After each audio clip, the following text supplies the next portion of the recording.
Something is about to pop. Ano yon? Tingnan mo.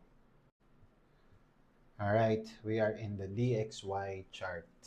And then if you see, this is the daily chart mga kanoypi. Ngayon, kung titingnan nyo to, ilang araw na? 1, 2, 3, 4, 5, 6, 7, 8, 9, 10, 11, 12, 13.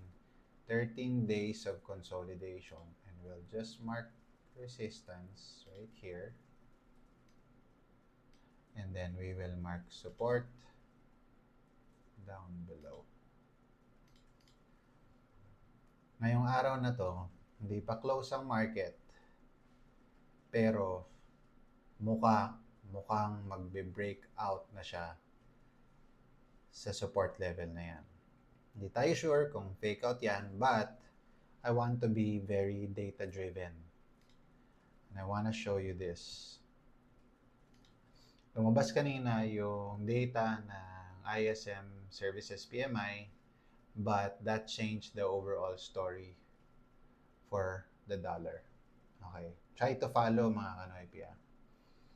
Maging data dependent tayo when we trade because this is what drives the market. Tingnan niyo itong inflation bias na to. CPI, ang forecast is 3.7. Finorcast na nga nila na tataas eh. Remember, the goal is 2%. Finorcast na nga nilang tataas eh. Ang actual pa eh mas mataas. Okay?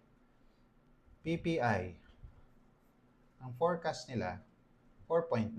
Tumaas na nga yan eh sa forecast. Tapos biglang 6%. Diba? So ngayon, PCE, tama sila sa forecast. It's 3.3. And then the 2-year yield is also bullish because it's rising. Okay, so sa inflation pa lang, alam na natin na nagtataas yung inflation.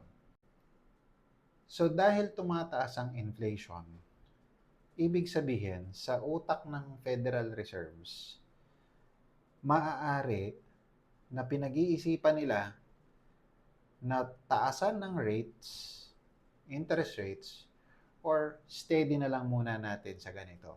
Okay? Ngayon, ito pa isa.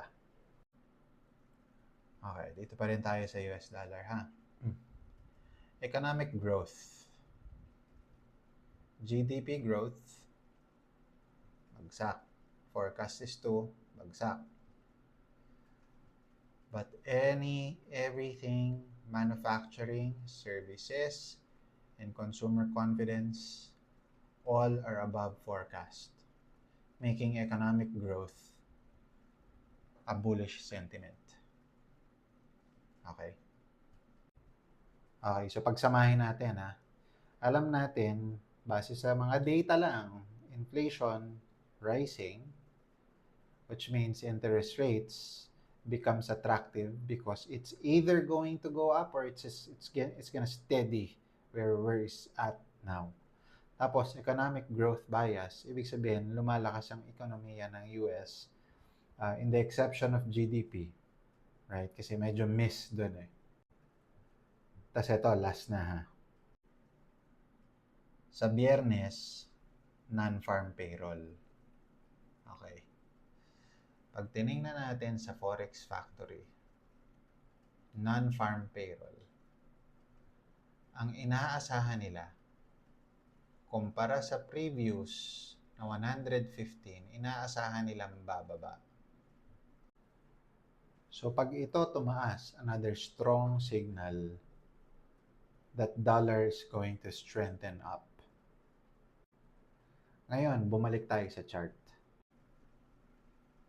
Okay, so ito ang itsura ng DXY ngayon, diba? Yan ang DXY ngayon. It's almost breaking that and maybe put a mark on 100, the level 100, which is a psychological level. Although walang reaction masyado dyan. But ang reaction na nakikita ko is at 100.5. So, palagay nyo, Nagkaganyan ba ang dollar dahil merong isang tao or isang institusyon, meron na ba silang alam sa maaaring mangyari? Kasi nakita natin sa data eh. Data says everything's all about bullishness dollar. 'Di ba? So, hindi kaya alam na nila ng smart money na pataas talaga ang direksyon ng dollar? Comment mo nga kung ano sa palagay mo.